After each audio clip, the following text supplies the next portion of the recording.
controversial subjects with the facts can be tense, but we are a science here to make things make sense. Ketamine. Know what? I forgot it was also Special K. That's another name for it. Ketamine, Special K. Remember when we grew up, everyone would be like, tranquilizer. were they on Special K? And now I'm I like, don't remember oh. that, but I'm not from the city. So. Oh, yeah. Sorry. Also, that was I thought Special K was a cereal. No, it is, but it's a drug name too. God damn, this small town really pops out of you. More like the city pops out of you. Drug addict. So it was first synthesized in the 1960s as an anesthetic. Yeah. And in the 80s, ketamine became a club drug. And people know it as horse tranquilizer because it's an anesthetic that is used often in veterinary medicine, including on But horses. it's also used as a sedative in humans. Yeah, So I was kind of like, that's weird that everyone says horse. Because veterinarians use it, which I would know. I was going to be one. And then I gave up in school and switched degrees. Wait, did you learn about ketamine on like horses and stuff? No. Okay. That sucks because that might have maybe been fun enough to keep you in it. Yeah. So it's like its advantages are that it provides pain relief, sedation, and amnesia, but it doesn't have some of the disadvantages of other anesthetics. But it's really like the reason we're talking about it now is that it's like very sort of trendy there was a recent profile on Elon Musk. He takes it for depression. There's like, I guess I can say this because no one knows who my therapist is. My therapist recently did a dose of ketamine and was just like changed my life forever. Like it has that There's a sort lot of like, research going into it. There's many studies linked to like mental health and depression, and so there's a lot of new garnered interest. And I think gay guys love it. Yeah, Okay. it is a party drug, and we'll talk about the recreational aspect of it.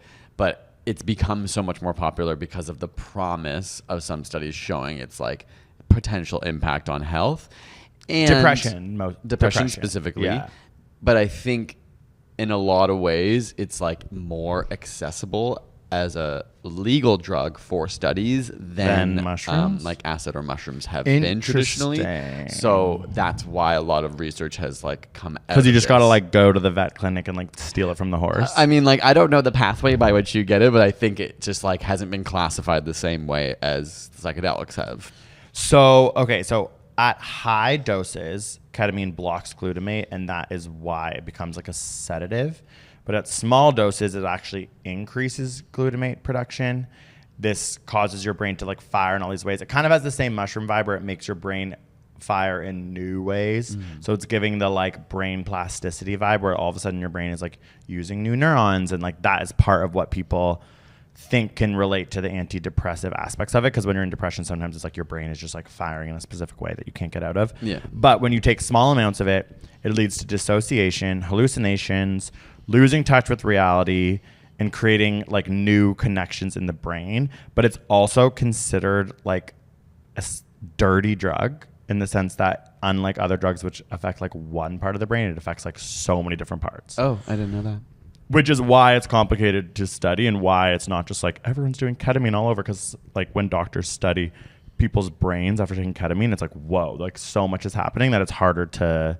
It doesn't have like such a specific effect. Yeah, it changes a lot in your brain. And it is like, yeah, it's like I don't know, losing touch with reality, dissociation. Like those are kind of the reasons why I think like it's a party drug. It kind of gives you a little bit of like... it's interesting. Like, I mean, I guess we do know lots of people who, not like take it regularly, but we've met lots of people and people around us. We've seen it. Yeah. But I don't know like that much about it. Like, it's obviously not as present for me, though I know like some people in other places, maybe it's like the main drug, but obviously alcohol and weed and coke are like drugs that are... The time we've been around it the most is like people being like, everyone in New York is doing it. It's always like New York. It's always like New York. You're a gay guy in New York. Yeah, you haven't touched vodka in years. You're just doing KKKK, and you're like, okay. So I guess like any other drug, it just makes you feel like happy, I think loose, fun. But it does, I think, also make it easier for people to like make out and stuff. Like from what I understand, it like dissociates you from reality, which if you're like at like a certain type of gay party is like fun in order to be like free. Kind of what people are trying to do with alcohol. Like allow their inhibitions to go down. Yeah. But what was I gonna say? My brain's not working. What? Maybe I need some ketamine. Oh, I was just going to point out that, like, obviously so many of the studies we're going to look at are in clinical settings. There are some studies that kind of touch on recreational or casual use, but those kind of studies are always like, I was also going to use the word like dirty or like messy, or it's hard to take people's word and for them to remember their dosage. But all of the sort of therapeutic effects are not coming from studies that are on just casual users. Yeah, that's not true. to say that there couldn't be yeah. like therapeutic effects, but it's kind of like shrooms, where it's like sitting down with a clinician or a therapist or somebody who's working through something with you, then coming back the next day, the next week, the next month to follow up on your feelings, giving you another dose and seeing how you're doing. Yeah, this isn't a study of like gay guys doing it Friday and Saturday together. Right, and being like, which wow, there they're should be happier. Like, wow, I've never, okay, so I'm going a bit to the end of my research, but the addictive aspects of it, we will get to it, are like, oh, it's not nearly as addictive as cocaine. Like, there's a lot of reasons why all these New York people are probably like, it's better. And like a lot of, like, from what I understand, doctors, when they choose to do drugs, this is anecdotal things I've been told, do ketamine. Because they're to like, them it feels less risky. It feels like less risky or like whatever. But the reason why it could be addictive, this one study found, was that the people doing ketamine as a party drug, like, the way that dopamine's released is different than cocaine, but dopamine is still released. And they're like, if you are partying, you're going to be having pretty ecstatic moments of either sex or like making out or like dancing and like literally the beat dropping. And that can give you the dopamine rush that is addictive, that you relate to the ketamine. Versus the ketamine itself. Actually causing, But then also giving it to rats because they're like, ketamine is a rewarding like drug, it could reinforce your brain, and mice would self-administer ketamine in a similar way to cocaine when they like gave them to mice. I see, like in terms of their brain or the way they're acting. Just that those studies are just on the addictive potential, because physiologically it's less addictive than something like cocaine. Fair, okay. But it's like, if you're doing a drug and partying with it, you're gonna likely be having these like dopamine rushes. Stuff, even marijuana, which is like often said is not super addictive. Obviously people become addicted like habitually to marijuana. Yeah. Yeah, I'm also taking September off, by the way. Of what? Ketamine? Yeah, of ketamine, which I don't do. No, of marijuana, because I am like, I don't know. Maybe I'm addicted. So I'm like, it's not a type of addiction, but what? You're so good at like doing that stuff like that. I'm like, cool. Well, listen to a podcast that talked about the importance of, what's the word? Like when you go away from, when you, like, not celibacy. What is it when you like abstinence? Whoa. Abstinence. That's what I grew up in the Catholic. Yeah, someone went to Catholic school. No, but how like abstinence from something, even if it's like yummy food, can make you appreciate it so much more when you come back to it. So I'm not like quitting, but I thought it's time for a break, and I'm gonna try and drink a little less this month, even though it's your birthday month. I'll obviously have to come around. But I was just gonna ask, like, it's so interesting as like an anxious person who like has not done very many drugs. Yeah, and I've only ever done the other ones. Am I supposed to talk about? No, I just ketamine. No, I find it so interesting that to some people it's like no fear involved with trying a new drug. Like anytime I've had to, even with marijuana, when I first started it, I was always so scared. I'm not asking you to like, you're smiling at me. I'm like, well, are we going to talk about? No, we're not. Okay. But I just mean in general, I have, and I'm so you weren't fascinated. anxious one time. Okay. Wait, I was anxious. No, sorry. Anyways, continue. I've always been anxious. Anytime I've tried something new, I've been like, it has to be an extremely small dose, so I hopefully almost don't feel it, and I can learn what it feels like. And I'm just fascinated by people who are. Are you asking me a question, or are you just saying a statement? I mean, I'm saying a statement that you're welcome to respond to. Okay. And I don't want to like put anything on you, but you need to have this personality type. No, like I think like, okay, I think it's obviously like a sliding scale of like drug use and people's familiarity comfort around it. I think that it's like the classic tale of me and you. Like around you, I'm obviously like, okay, I'm less anxious about doing drugs than you. But then it's like, obviously we're good. You've said that 14 times this podcast. I'm around so many people who do so many drugs that I'm like, I can't like, I'm anxious about like, in order for me to do a drug, I do have to be a very specific. It has to be like, for a harder drug than marijuana and alcohol, it has to be like really rare. Yeah, it has to be a really special occasion.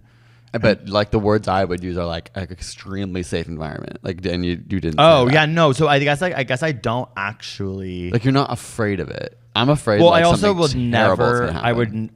will do a lot of research, and I would never do a lot. I just do small amounts. If I try a new drug, I just do small amounts of it, and then you get an idea of what it feels like, and then you go from there, whether you want to or not. Like, I only bring this up because, like, cognitively, and I'm sure there are, hope other people listening are like this, are probably similar. I am intellectually interested in most drugs, like especially even like psilocybin, but I'm still too afraid to try it. Yeah, but that's what I mean. Like, if you, it's truly about experimentation. Like, Sidenote podcast. It's like our kids listening with their parents, being like, is this talking about the experimentation with drugs? Like, on this well, whatever. It's an honest convo with a couple of adults who are really old, but like, it's experimentation. Like, I've always been interested, not involving drugs in anything like that. I love doing new things. I love experimenting with new things. Yeah. I feel like for you aren't like that. You like to watch the same movie rather than a different movie. Like, your personality is based around, like, you are more afraid of change, or it's harder for you to get there. Whereas I'm like, I actually prefer change almost in a crazy, like, insane way. Yeah. That's like, because even for me, I'm thinking, like, because everyone knows I have lots of back problems, and I'm like actually too afraid to try acupuncture because I'm scared of what I'm scared it's going to trigger my injury. My like judgment as someone, for those who are watching on YouTube, in the earlier part, we talked about opposites attracting and in ways we are opposite.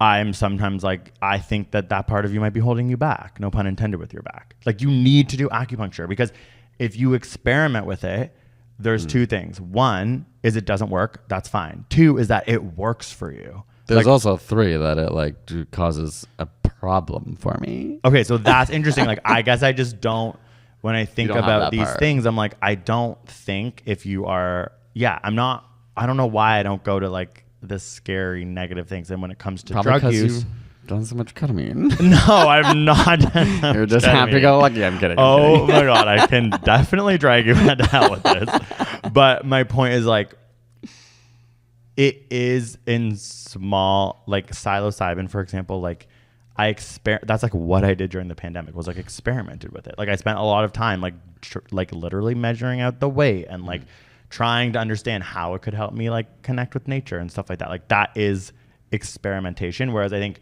you don't experiment with psilocybin for some reason because you're just too scared, and that's fine. That's totally fine. The drugs just freak me out. Like, it is this element. Anyway, we can talk about ketamine again. I just was curious about that, and I'm sure there are other people on either side of that spectrum who are like, just have been down to try anything, and then the people who are like, I want to, but I'm too scared. Yeah. So wait, are you want to, but you're too scared, or you don't even want to? I'm curious about it, but I'm too scared to cross a threshold into a really negative experience, or like obviously into like some people try drugs for the first time and get really unwell, or like have something extreme happen to them. Like, I know someone who tried like cocaine for the first time and was like in the hospital. You know what I mean? But it was fine. That's crazy. That's horrible. But you never know how your body will react. Also, cocaine is horrible. Yeah.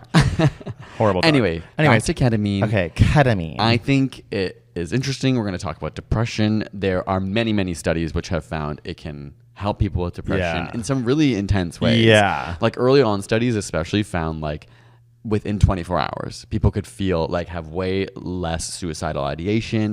Come back feeling like, I feel optimistic for the first time. Like, and this kind of, I think, led to an explosion in research on ketamine, because like, it's really rare for something to have like such an immediate impact on something so extreme.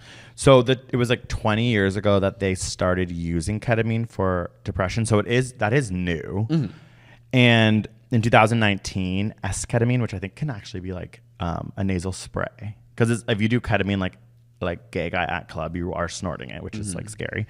But the U.S. Food and Drug Administration said it could be used for a treatment for major depression in adults, and subsequently for depressive symptoms in adults with MDD, which is or like suicidal ideation or behavior. So essentially, it's people who like have such severe depression that other things aren't working, like other drugs or therapy treatments. Yes, because it's like, it is still ketamine. It is a very hard drug. Like, it's a class 3 drug.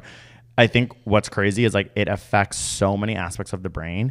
And then now they've done really good studies about like the oscillatory brain waves that happen on ketamine, and it's like wild. Like, people's brains are firing like completely differently than when sober, which is why you can actually like completely forget things. Obviously, it's a sedative, but even at low amounts, you can completely forget things, have out-of-body experiences and altered sensory perception, which is like, this is a hard drug. It's not like it's just like everyone I think is going to be hearing in the next 2 to 3 years about how it's so great for depression, but I don't know. It's just like important to remember that like your brain goes wild whilst on it. Yeah, I think that's the same with any drug that's being touted for like mental health, like even psilocybin and psychoactive drugs. Totally. It is, and there's easily this mix-up, which we've already said, for casual users to be like, oh, sweet, like, and maybe you will get some of those like, benefits. Antidepressive qualities. Yeah, and I'm sure some people are like, cool, like I'm doing ketamine and I'm going to get that side effect and feel happy. Obviously, there's going to be implications from like taking it on a regular basis and not dosing it properly and mixing it with other drugs and not sleeping or and drinking on it if you're partying. But they, the like in summary, how it treats depression is that it changes the oscillatory brain waves of your brain that mimics other antidepressants. So when they started to look at the brain waves, they were like, whoa, this is doing like what a lot of antidepressants that we give people are meant to do. There obviously needs to be way more research into this because they think, wait, if we can figure out how it's oscillating the brainwaves, maybe we can create another drug that's like not as harsh or intense. But it was like, essentially it could do what you said in 24 hours after a single application, what traditional antidepressants or serotonin reuptake inhibitors would take 3 to 4 weeks to do.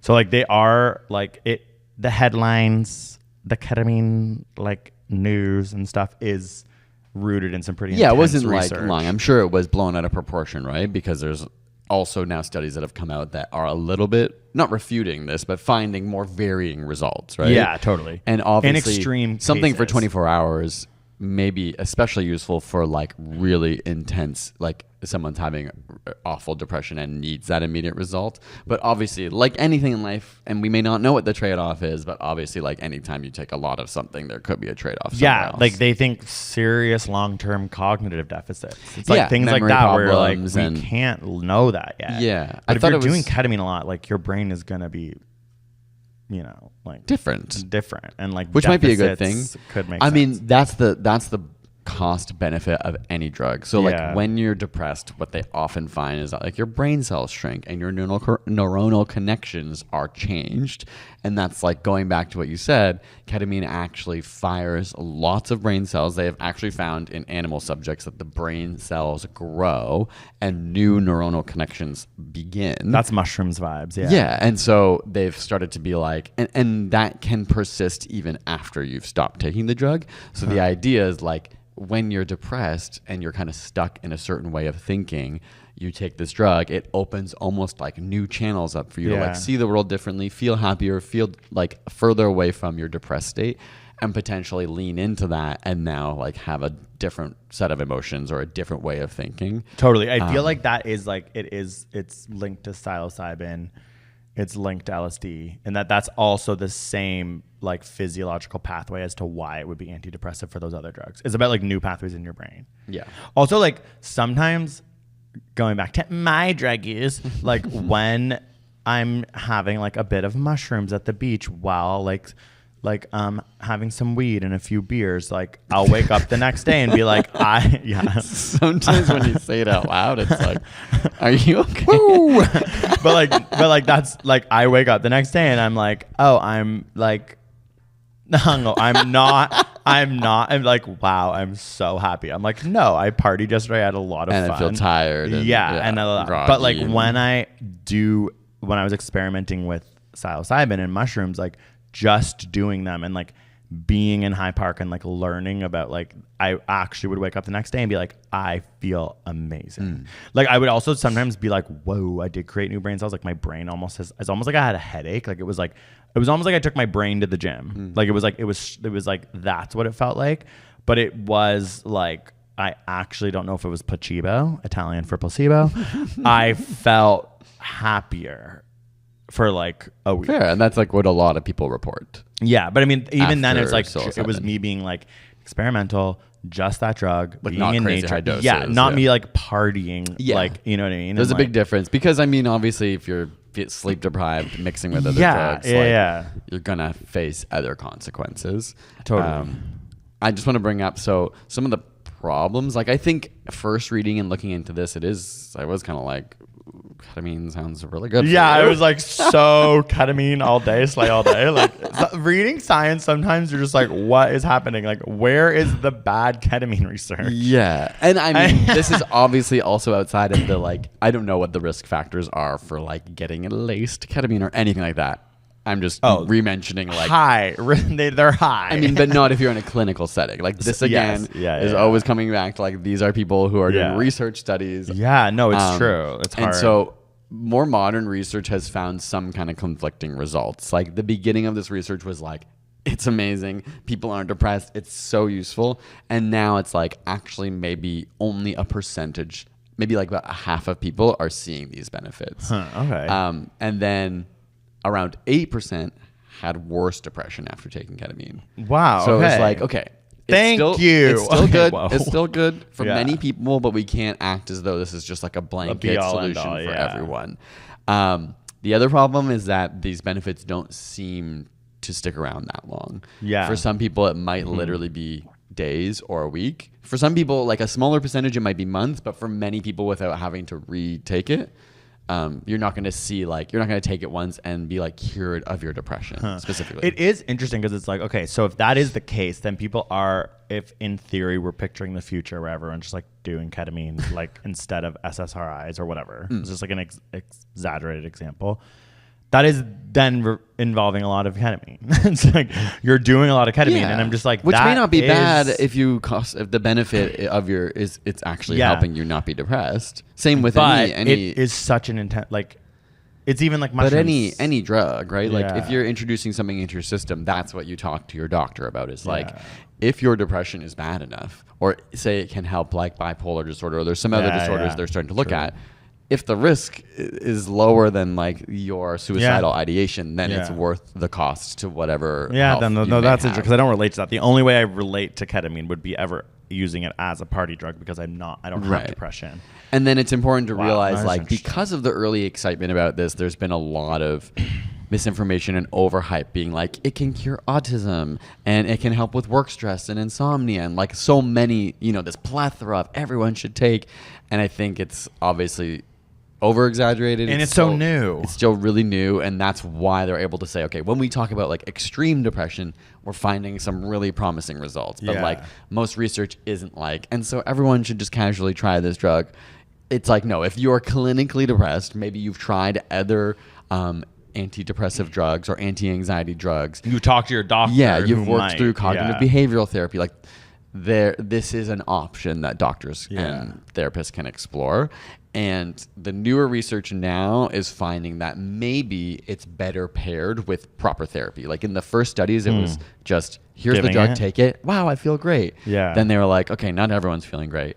Now it's like, okay, actually, what if we pair that with a therapy? So you need to like learn how to be happier. You've got all these new brain connections and possibilities. Maybe with a therapist, we work through like using those new connections and strengthening them so that they stick around longer. Yeah, my therapist was that. Like, also when you do it, like you do when you do high doses, like with the therapist, like you do you almost like get sedated. I didn't realize. Like you're kind of you the probably intravenous induction, like 1 to 2 milligrams per kilogram, results in a loss of consciousness appropriate for general anesthesia, whereas like the sub anesthetic dose, which is 0.5 milligrams per kilogram, is what leads to the dissociative state and like you probably feel like paralyzed if you take a like close but I mean to that amount. That's obviously more than what people think doing party drug because they're like not lying down sedated. But from what my therapist said, like they were lying down sedated and with a therapist too for 7 hours, like before and after and all that, and like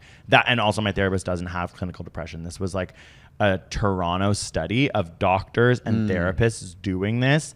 And then they were asking them after just to tell them their anecdotal experience. Yeah. So it was part of a study. I think I made you listen to that Alan Watts podcast one time. It was one of the most interesting things I've ever listened to because he was a philosopher like in the 70s. Like psychedelics were becoming so popular and a lot of researchers wanted like people who could express with words what it was like. So they got a lot of like spiritual leaders and philosophers and writers who like knew how to express themselves to take it so that they could like articulate what they felt like after or what that experience was like. And I can imagine that maybe that's an important part of having therapists and people. If you're going to talk about giving this to your clients, like it might be useful for you to also to have an experience Yeah. with it, or help to just like build a breadth of knowledge around this, right? Yeah. Because if somebody's coming from a state of like being severely depressed, that's very different than somebody who's like feeling totally mentally healthy. Yeah, from And you my want- understanding, these people weren't depressed necessarily. They just had to be doctors and clinicians or like registered therapists. Yeah. But I don't know what that podcast episode's called, but it's just a lecture by Alan Watts where he talks about like for an hour, like in the 70s, he's giving this lecture about how he went through this experience and what that was like for him. What, And his psychedelic experience? yeah, because he had never done them until that time. Groovy, baby. And it's really fascinating. It's really cool. And how so often, like psychedelics in particular, connect people to nature. And so do, in his view, like a lot of religious, you know, when people have like religious awakenings or like feel like they've seen God and suddenly they like often feel like everything's connected. There's like this similar thing that happens with psychedelic drugs where Mushrooms people is probably feel connected. taking the place in our like like our like Religion. consumerist like North American society that lacks spirituality. Like mushrooms are the new church. Well, at like, the time, literally he just talks like about like the reason he's like, is this a drug that everyone should take? Is the thesis or the question of the lecture. we're talking about mushrooms right now. Or Yeah. sorry, psychedelic. Yes. We're not talking about ketamine. No. But it reminds me of that where it's like, if this makes everyone feel happy, that like it's Yeah. worth having these conversations around like how do we make these decisions around drugs? Well, the one thing about church that's like a sleigh is that like you go and you like are with other people and you like Yeah, have a it's cookie community. and you chat. Whereas like mushrooms cookie. inevitably aren't community. In fact, in my experience of them, they're extremely me, nature, and that's it, babes. Like I A don't. little isolating. Yeah. But not Well, necessarily actually, like in bad, but- small amounts, you can like be with your friends and like laugh so hard, and it's just like Yeah. a normal kind of whatever. But like church, I guess I'm just like we lack community. Totally, And yeah. so like all we have as community is like the barista and like a coffee shop, which is like so sad. Well, at least for us, because we don't like have a real job. But and your job being your community is also This really is sad. our community. Yeah. But like there's something like about people want spirituality. People want like Yeah, to feel connected, even if people just want connections, I think, with other human beings and like to feel loved and seen and have purpose in a community. I and think even like we just spent like that's missing. 4 days in nature, and you can just go and hang out there and not feel connected. Yeah, but like we were you- with friends. No, I'm saying like you have to actively try to connect with nature. It's not something Yeah. that just happens just by being in it. Oh, totally. Obviously, going to nature, we know we've done lots of research and even podcasts about how it is helpful for your mental health, but it's not like you have these spiritual experiences just because you're going on a canoe Just trip for 4 because days. you're Yeah, surrounded yeah. by You it. could Yeah. you could be Could hate it. anxious the whole time Yeah. thinking about how there's not enough gasoline left or whatever. Like you could like gasoline. Like for Why cooking? did I say that? It's like the one time you never use any gasoline. Some people have it in their boats, I guess. Yeah, sorry. But like you could just be anxious the whole time and not feel connected. That I'm like, mushrooms are slay. Okay. Okay. Wow. Let's talk about like the longer term risks that have been studied of ketamine. Yeah. Because obviously a lot of people probably are curious about that, especially if they're casual users. So this is an instance where studies on casual users were used because that's like the only sort of like longer term or more intense frequent use has been studied. Again, take it with a grain of salt because those kinds of studies have their flaws. You know, they're not. Yeah, like, they're the not- doses yeah. are all different. The way people remember things may not be accurate.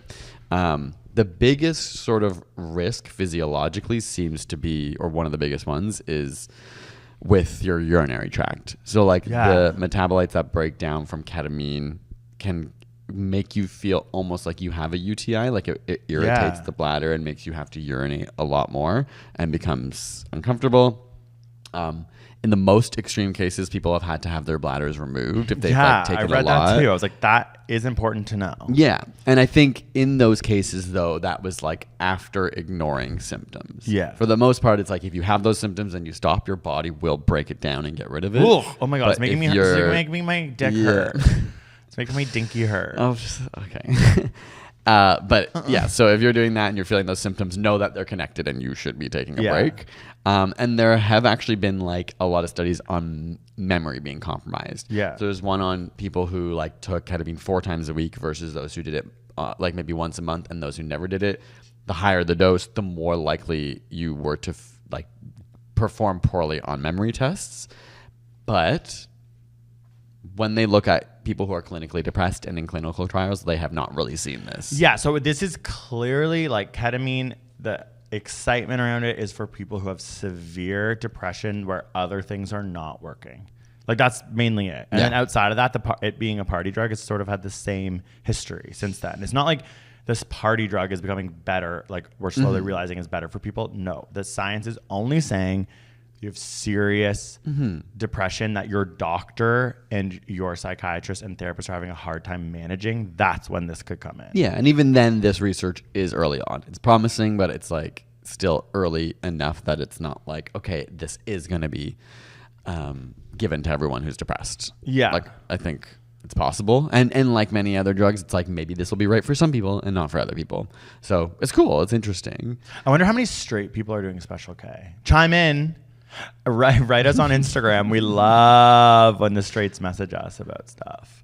Because, like, it's so gay. Yeah. It feels so gay. Yeah. But to be honest, like, do we know a lot of people that do it? I know I said at the beginning, like we do. Yeah, I guess I'm just like kind of ignorant. No, we do. We definitely do. Okay. And like, yeah. I just am like, I'm like that person at a You're party. being so funny. You're being so coy. You're like, oh, no. It's like you've been around I could name bitch. people I think do it, but I'm like, not like at a regular party. But I guess the same thing. Like when people do drugs, they like hide in the bathrooms and stuff. Yeah. And if they're like, no, it's like. I'm just like at the party, like, oh, people are doing drugs here? Like all my high school life, oh my too. God, he's like, so innocent. He's so good at playing innocent. I'm like, yeah, alcohol's a hard drug. Oh my God, you're so. I'm not acting like things I could say to the public. I'm not. That is not true. First of all, and second of all, I'm not saying it to be like holier than thou. I'm just saying in my general life, I'm blind to a lot of things. My fear puts it out of sight sometimes. Well, yeah, no, the gays are huffing this stuff for sure, especially in New York, LA, Toronto, the spots. I'm sure it's London's getting it by the gallon, but it is again that's not what this research is about. It's not about the gays. And straights, please chime in. Let us know. Come clean on Instagram if you've done if it's like Special popularized K in the straight community. Yeah, or just like it feels like it's having a bit of a moment for gay culture, but then I'm like, wait, is it just all drugs are always having a moment for gay culture? I don't know. But it really feels like cocaine, which I think is the worst one, is sort of like on its way out. Really? At least all I ever hear That's the one about. that I'm like, everyone's doing all the time. Ew, no, maybe just that's the one I ignore because whenever I see it, I'm like, disgusted. Like, slap it out of their hands. Wow. Okay, yeah, this is like, me being like, wow, the ketamine episode was very drug heavy. It's like, yeah. It's a drug. Cool. Anything else worth saying? My last thing, and you mentioned it already, was like the addictive possibilities. Most of the clinical trials also find like addiction is low. However, of course, with like casual use and regular use, like any drug, you kind of like need more and more. Yeah, often. and associating it with dopamine like positive releasing. experiences. Yeah, which I was like, that is a good point. Like, if the only time you're ever doing ketamine is like with your friends dancing Having so much and fun making and- out with yeah. people, it's like, okay, well, that's going to release dope. Those Yeah. experiences are going to link the two, and then you might be doing them a lot, and then all of a sudden, your brain is a lot different. Yeah. Anyways, okay, Slight All Day. That was interesting. That was a good one. Okay, what do we Yeah. do next week? You will find out. We have a long list. You want me to Yeah. go through some of them? Let's just list them all right now. So that we can edge everyone into the upcoming episodes. Oh, baby. Wait, I said this before, maybe to you, but not on the podcast. I want to find a way to let people send in little like voice notes and questions. Oh, and stuff. okay. I feel like that'd be you fun. have to figure that out because you want are to hear from everyone. No, but you figure that out because okay. you know how to do audio. Can somebody? No, you're so smart. No, but I could figure out how to get the audio, but I know people use on other podcasts like either a number you can call. Maybe there's like something I can set up online where it makes it easy for like, people to send it's a number. in. It's a number. But I don't want to like give my phone number. No, I listen to a podcast where they like a service you can probably subscribe to. Okay, these are dumb. These are really funny. Only the negatives of weed. That's like a good episode. Just like, okay, we're not even allowed to talk about and then all meat diet. That seems like it's gone a bit, but still, I feel like I think there are still people who listen to like Jordan Peterson. And it's like, okay, wow. Tattoos. I want to do that. Okay. Short-term memory because you don't have one. Neurodivergence. El Nino. Climate change solutions. Aging. Those are all good. That's great. I mean, aging's a little big. We probably need to bring that down a little bit. Yeah. Grading in school. Submit your ideas. Yeah, if you these are made it this good. far, like message us online. Where's the best place? Like obviously, Instagram. if you're watching this on the YouTube, you can leave a comment. But Yeah. I don't use Instagram that much. But you got to show me how to find those things. Yeah. Okay, I'll show you. I got to find a place. Like, okay, so you think Instagram because we don't use Twitter anymore because fuck Elon Musk. Okay, whoa. Speaking of ketamine. Okay, Okay, message Greg on Instagram. Yeah, message me. You'll be Or chatting the with Ace of me. Science account. Yeah. Feel free to send whole. Kidding. Okay. Okay, see you guys next week. Post.